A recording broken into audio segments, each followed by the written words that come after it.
Demi mendapatkan minyak goreng curah, ratusan warga di Cilacap, Jawa Tengah rela antri berjam-jam sejak subuh. Ya, di agen penjualan ini pemirsa minyak goreng curah dijual seharga Rp15.500 per kilogramnya, namun pembelian dibatasi maksimal 10 kilogram.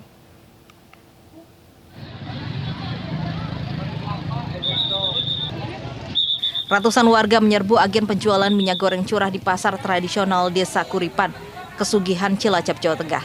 Mahalnya minyak goreng kemasan membuat warga beralih ke minyak goreng curah yang harganya lebih murah. Untuk mendapatkan minyak goreng curah seharga Rp15.500 per kilogram ini, warga harus mengantri berjam-jam sejak selepas sahur. Aparat kepolisian pun diterjunkan untuk mengamankan antrian warga. Agar merata, pembelian dibatasi maksimal 10 kilogram saja. Selain itu, warga diwajibkan membawa fotokopi KTP agar tidak ada warga dari luar Cilacap yang nekat mengantri. Dalam sekejap, 1.000 liter minyak goreng curah pun ludes di serbu pembeli yang rata-rata merupakan pedagang makanan. Pak, tadi antri dari jam berapa, Pak? Dari habis sahur kita berangkat sekitar setengah 5, Mbak. Ini dapat berapa kilo, Pak? 10 kilo, Mbak. Sekarang minyak curah susah nggak sih, Pak, nyarinya? Susah banget, Mbak. Susah banget. Nggak pernah ada semua minyak, nggak ada. Kecuali ini baru kita tahu, padahal kita kesini pagi-pagi sekali, takutnya kita nggak kebagian. Kalau kemasan nggak bisa jadi nggak nutup sama modalnya kayak gitu. Butuhnya kan banyak, nggak sedikit. Kalau sedikit mungkin bisa pakai kemasan. Karena banyak ya mau nggak mau carinya curah. Warga berharap pemerintah segera menstabilkan pasokan minyak goreng curah agar mereka tidak kesulitan mendapatkannya. Dari Cilacap, Jawa Tengah, Heri Susanto, Anyus melaporkan. Memasuki pekan kedua Ramadan, sejumlah harga bahan pangan di Pasar Tebet Barat, Jakarta Selatan kembali naik. Kenaikan cukup tinggi terjadi pada gula pasir yang kini mencapai Rp16.000 per kilogramnya. Sementara minyak goreng curah hingga saat ini masih kosong di tingkat pedagang. Harga gula pasir yang mencapai Rp16.000 jauh di atas harga acuan yang ditetapkan pemerintah, yakni Rp13.500 per kilogramnya. Selain gula pasir, kenaikan terus terjadi pada harga telur ayam yang saat ini mencapai Rp27.000 per kilo. Kenaikan harga telur ini sudah berlangsung sejak 1 minggu terakhir. Di Pasar Tebet Barat, Jakarta Selatan ini minyak goreng curah masih kosong. Langkanya stok minyak goreng curah ini sudah terjadi sejak beberapa bulan terakhir. Sementara pasokan minyak goreng kemasan yang dijual dengan harga Rp50 hingga Rp52.000 per 2 liter melimpah.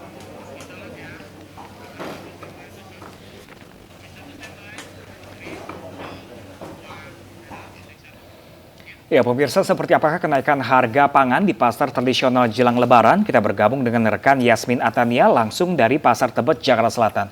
Halo, selamat siang Yasmin. Kebutuhan pokok apa saja yang saat ini mengalami kenaikan harga? Ya.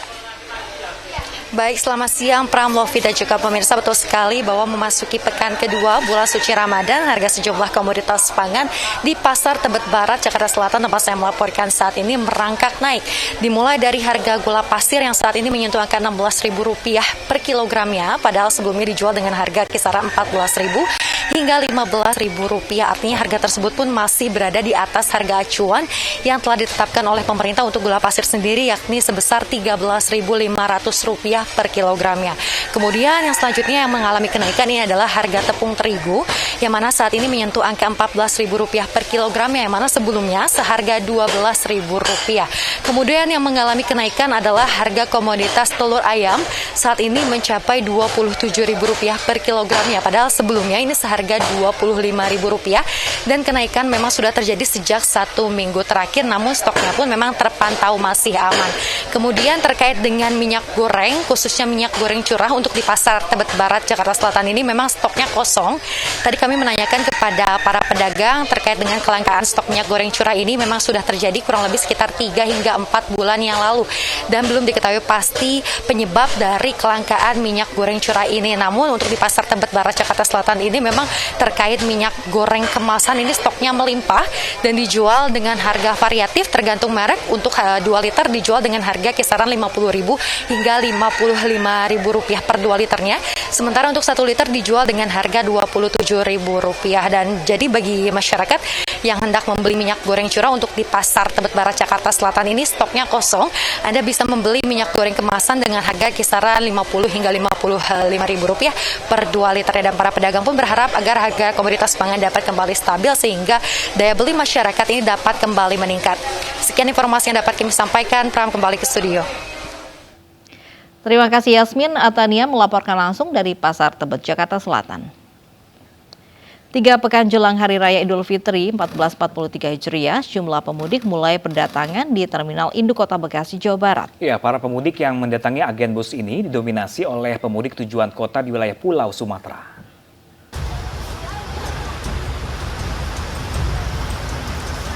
Para pemudik memilih pulang kampung lebih awal untuk menghindari kemacetan serta kenaikan harga tiket saat Idul Fitri nanti. Selain itu, mudik lebih awal dilakukan rata-rata oleh warga yang hampir 2 tahun tidak bisa mudik karena pandemi COVID-19. Mau mudik ya? Ini kan belum masuk masa mudik nih. Mudik awal kenapa Bang?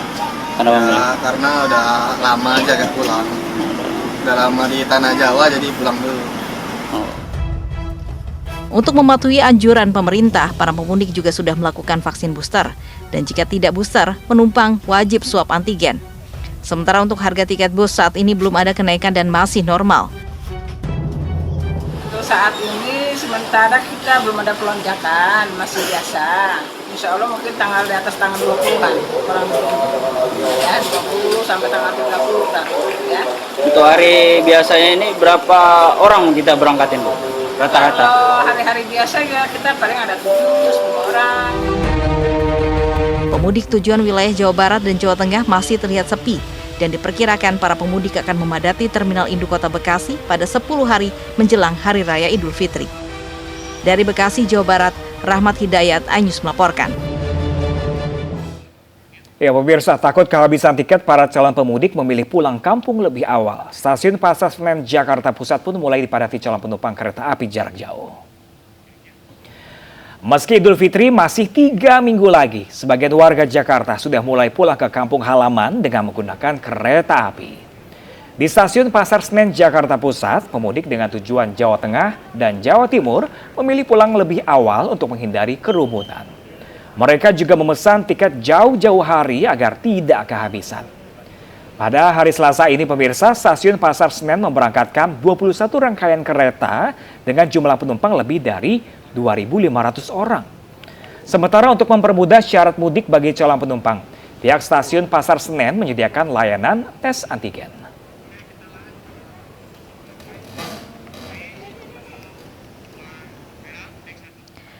Beberapa warga Jakarta dan sekitarnya memilih mudik lebih awal guna menghindari kepadatan penumpang. Nah, bagaimana dengan di Stasiun Senen? Sudah bersama kami ada Nasta Syafrina. Nasta, apakah sudah terlihat warga yang memilih mudik lebih awal?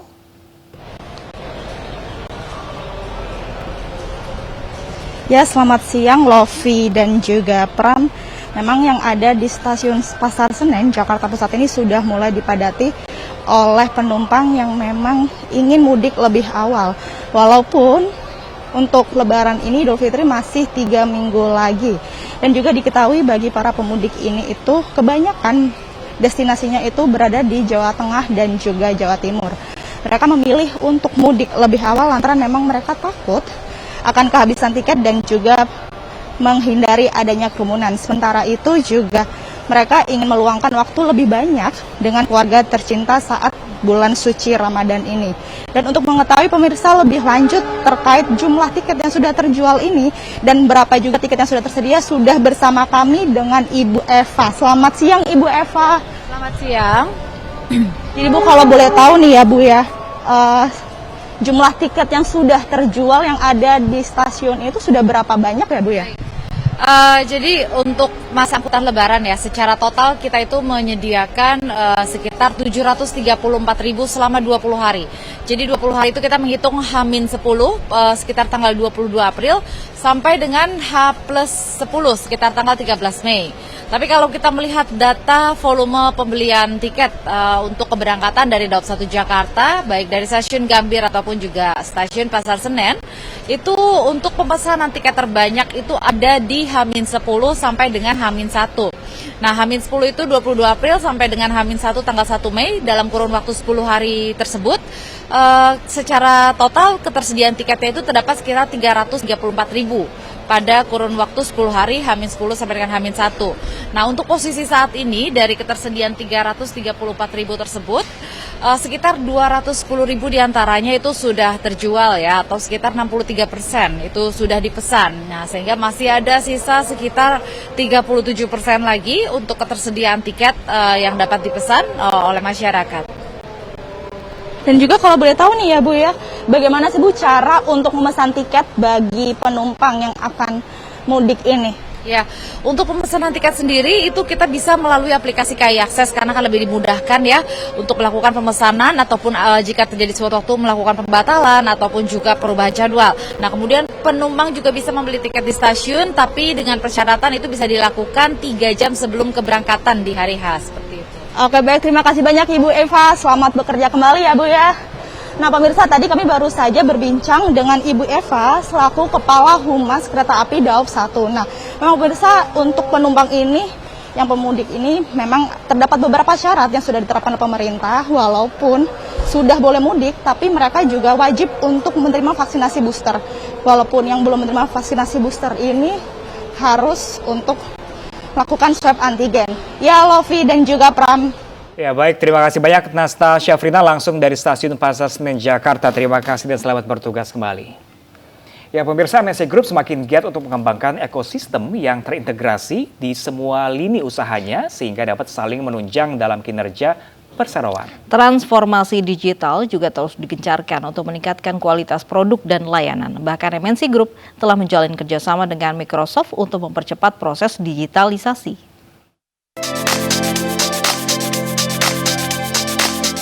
MNC Group terus melakukan percepatan digitalisasi bisnis guna dapat memberikan nilai tambah bagi masyarakat dan stakeholder.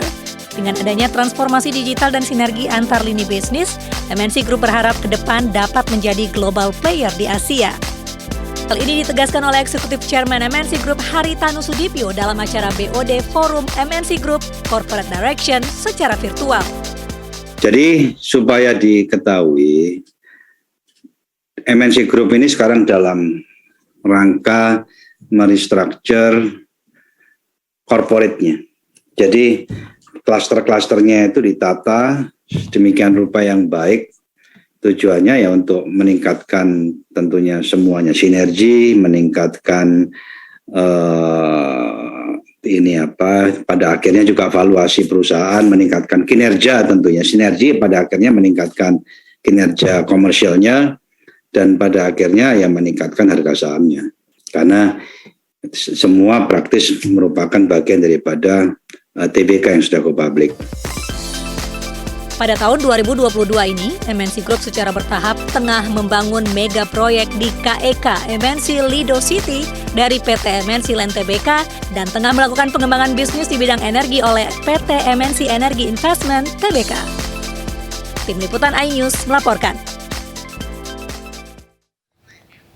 2 orang tewas akibat tertimpa longsor di Banjarnegara, Jawa Tengah. Selengkapnya sesaat lagi pemirsa, tetaplah bersama kami di iNews.